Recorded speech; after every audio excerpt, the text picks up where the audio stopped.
Dit lyk asof daar nou uiteindelik vrede is in Iran. Of is daar?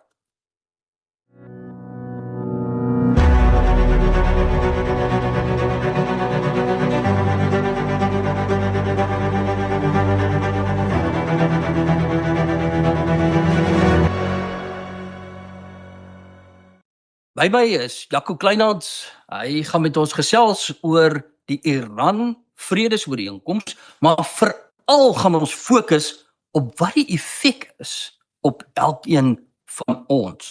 En dan die ding wat die duidelikste is die petrol en die dieselprys. En ons gaan daaroor gesels. Jaco, kom ons begin en vra die vraag: is die vredesooreenkoms nou 'n werklikheid? Ja, Dirk, ek dink die ooreenkoms tussen Amerika en Iran is 'n werklikheid, al is dit aanvanklik net 'n memorandum van verstandhouding wat Sondag aand elektronies tussen Amerika en Iran onderteken is. Eerskomende Vrydag verwag ons dat daar in Genève in Switserland 'n ooreenkoms onderteken sal word. Daar's 'n sterk kans steeds dat president Donald Trump self daar teenwoordig sal wees, sowel as 'n senior regeringsleier van Iran. En hierdie ooreenkoms is nie perfek nie. Dit is 'n ooreenkoms waarin daar steeds baie onduidelikheid bestaan oor kwessies soos Iran se kernprogram, sy ballistiese missielprogram, presies hoe die seestraat van Hormuz in die toekoms gaan funksioneer. Maar die belangrike is dat daar is vrede en daar was genoeg rede vir al twee partye aan albei kante om toegewings te maak en tot vrede in te stem, en dit is wat die wêreld tans wou hê. Dis wat die wêreld tans nodig gehad het. Hierdie konflik die afgelope 4 maande het Iran verander, dit het die Midde-Ooste verander, dit het groot geopolitiese verskuiwinge teweeggebring, maar dit het natuurlik almal van ons ook geraak, en ek dink daarom is daar so 'n sug van verligting internasionaal dat daar wel nou vrede is. Ja, kom ons gesels oor hoe raak dit ons? Ons het gesien hoe dit ons direk raak met die olieprys wat gestyg het as gevolg van die oorlog. Die gevolg daarvan natuurlik petrol en dieselpryse wat ons elkeen in ons sakke geraak het. Dit het 'n ongelooflike invloed gehad op ekonomie, op maatskappye. Ons het gehoor van maatskappye wat weer kort tyd vir ons lede gee, beteken dat dit 'n invloed het op hulle sakke. Nou, dit lyk asof daar wel 'n draaipunt is wat dit ook betref. Vertel ons daarvan. Ja, absoluut so. Tydens hierdie konflik van byna 4 maande het die olieprys 5 keer gestyg tot tussen $110 en $120 per vat ruolie, Brent ruolie. Wat natuurlik vir die Suid-Afrikaanse ekonomie sou dit voortduur en herhaal word, vernietigend kon wees. En ons het gesien toe dieselpryse tot meer as R30 'n liter gestyg het, en presies dit wat jy vertel, talle Suid-Afrikaanse maatskappye en vervaardigers gesê het, maar ons kan nie internasionaal meeding, ons kan nie produseer, ons kan nie byvoorbeeld produkte vervoer wanneer dieselpryse meer as R30 'n liter is nie. Dit is maar een voorbeeld daarvan. Die probleem is natuurlik groter en wyer. Dit is brandstofpryse, petrol en diesel wat baie gestyg het, maar daar was ook tekorte wat internasionaal begin ontstaan het. Daar was veral tekorte aan kunsmis, omdat stikstof deur Saudi-Arabië uitgevoer word, en 'n groot deel daarvan in die verlede deur die seestraat van Hormuz uitgevoer is, en ons het gesien dat Suid-Afrikaanse boere begin sukkel het om kunsmis in die hande te kry, of dat hulle dikwels tot 100% duurder moes betaal vir daardie kunsmis. Weereens 'n internasionale probleem, nie net beperk tot Suid-Afrika nie. En hoekom sê ek dit? Want Suid-Afrika se ekonomie is natuurlik 'n oop ekonomie. Ons ekonomie is baie sterk verbind aan die res van die wêreld se ekonomieë. En dit beteken dat wanneer dit sleg gaan in die wêreldekonomie, wanneer daar 'n globale verlangsaming is, dan raak dit Suid-Afrika. Dit raak ons produsente, dit raak ons uitvoere. Ons is 'n uitvoerland, Suid-Afrika. En ons het die afgelope 2 maande veral, ek dink veral in Mei, gesien dat daar 'n globale ekonomiese verlangsaming begin plaasvind het. En dit het ook Suid-Afrika geraak. Ons eie ekonomie het stadiger begin groei. Suid-Afrikaanse produsente het begin sê, dit raak moeilik om afsetgebiede te vind vir ons produkte. Wat het nou in die afgelope paar dae gebeur? Daar was 'n dramatiese verlaging in die Brent 3 olieprys en die Brent 3 olieprys is steeds besig om te daal. En my verwagting is dat die Brent 3 olieprys nog heelwat verder kan daal. Hy verhandel reeds baie konstant onder $80 'n vat. Hy het nou vir enkele dae so tussen $80 en $90 verhandel. Nou is hy onder $80 en hy kan selfs as hierdie ooreenkoms suksesvol geïmplementeer word binne die volgende weke onder $70 'n vat verhandel. Dit beteken Brent 3 oliepryse wat laer is as voor die oorlog, voor hierdie konflik. Intussen het die rand ook versterk, dit is ook goeie nuus. En dit alles beteken laer energiekoste. Suid-Afrikaanse produsente kan binne 2 maande of wat van nou af weer baie minder betaal vir diesel, vir petrol, vir gas. Gas is 'n belangrike inset, né, in ons Suid-Afrikaanse ekonomie. Kunsmispryse kan skerp begin daal. Baie belangrik, onthou jou koringboere het nou reg deur Suid-Afrika koring geplant die afgelope paar weke.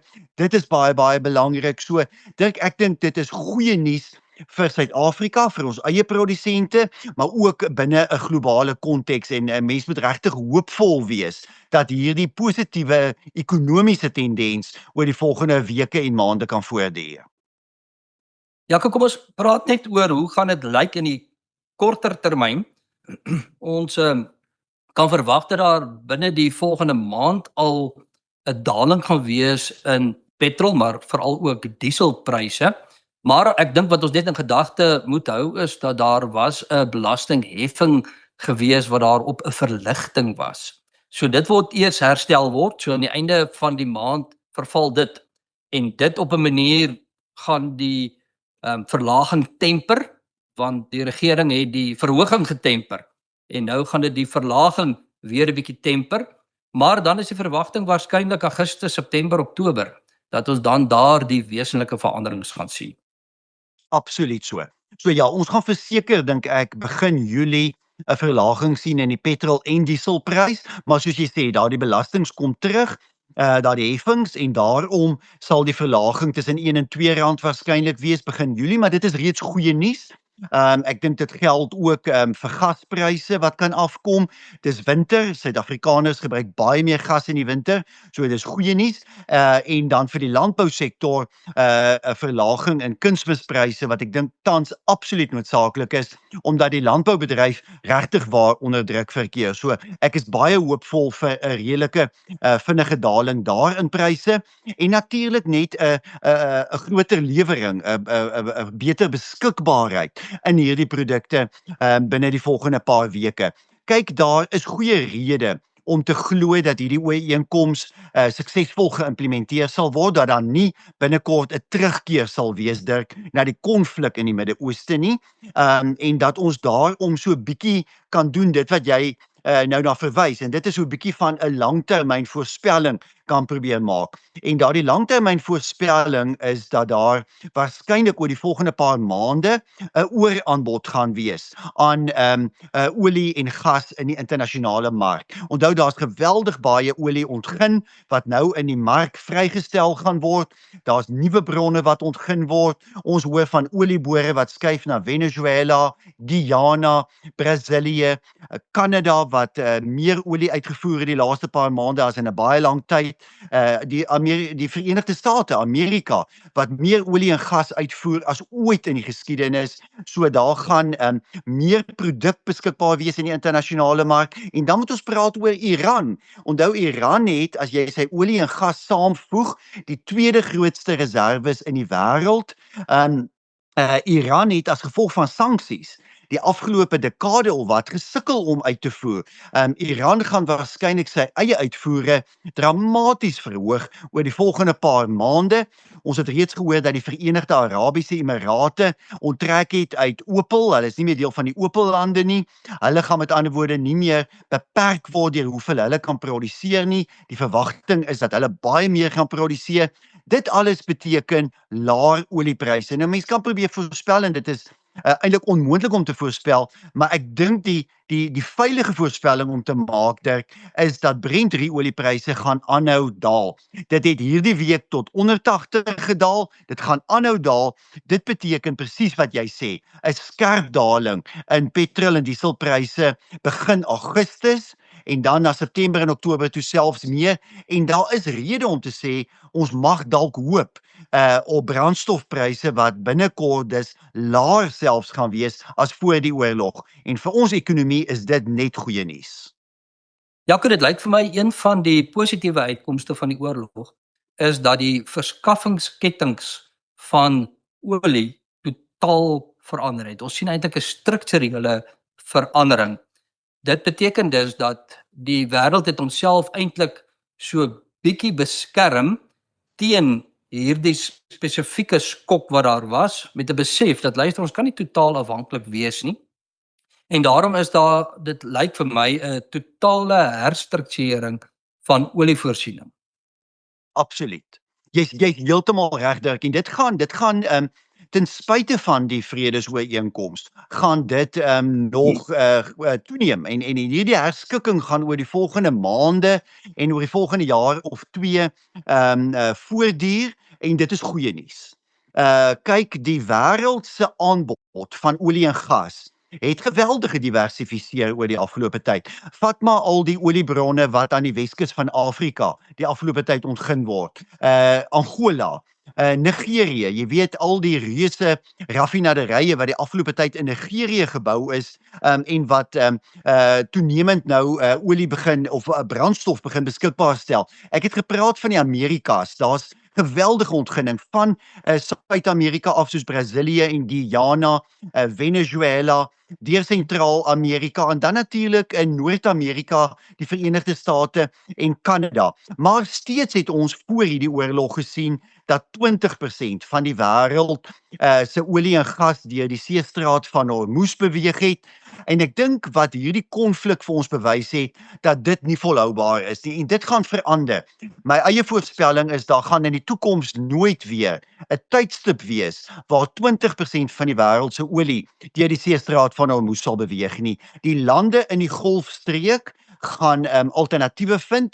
Die Verenigde Arabiese Emirate bou nuwe pyplyne na die See van Oman om daardeur uit te voer. Saudi-Arabië gaan meer uitvoer deur die Rooi See. Irak gaan meer uitvoer deur Turkye met pyplyne na Turkye, en daar word selfs gekyk na pyplyne na plekke soos Egipte, Israel, Libanon, ander lande in die gebied. En dit is alles goeie nuus. Of dit nou is vir olie-uitvoere, Dirk, of kunsmis, of gas. Ons wil nie weer sien in die toekoms dat een land soos Iran kan sê nou val ons skepe aan in 'n seestraat en dit veroorsaak internasionale ontwrigting nie. Wat ons wel gesien het die afgelope paar weke is die aanpasbaarheid van die wêreld. Nee, ons het dit tydens die COVID-19 pandemie gesien. Voorsieningskettinge word versteur en dan pas die wêreld vinnig aan. En ek dink dis goeie nuus. Die aanpassings wat gemaak kon word, jy weet, en mense vergeet dit soms, maar in Maart maand het ons gepraat oor die moontlikheid van groot tekorte aan petrol en diesel in Suid-Afrika, en dat daar dalk nie petrol of diesel sou wees nie. Uiteindelik diesel byvoorbeeld het Suid-Afrika uit Amerika begin invoer. So die wêreld kan aanpas, kan vinnig aanpas, daardie aanpassing sal voortgaan en dis goeie nuus. Dis vir ons in Suid-Afrika wat geweldig afhanklik is van olie en gas invoere. Onder ons produseer heeltemal te min van ons eie olie en gas. Dit is baie goeie nuus vir ons dat daar hierdie aanpasbaarheid is, en weens ons ligging hier aan die suidpunt van Afrika kan ons dus kyk na alternatiewe bronne uit die Amerikas uit en ook vanaf die Weskus van Afrika. So ek is hoopvol dat hierdie herskikking ook in die guns van Suid-Afrika gaan speel. Jaco, as ek kyk na hierdie vredesooreenkoms, dan sien ek dit nou nie as hierdie absolute oorwinning vir Trump nie, maar ek sien dit ook nie as hierdie absolute oorwinning vir Iran nie, maar vir ons mense is dit 'n verligting. En ek dink tog 'n strukturele verligting. Absoluut so. Kyk, ons kan baie lang gesprekke voer oor die ooreenkoms, oor wat die afgelope tyd gebeur het en dis heeltemal reg. Nie Amerika of Iran het hulle volle sin gekry nie. Amerika was onder politieke druk, die Trump-administrasie, maar ook ekonomiese druk met inflasie wat gestyg het in Amerika.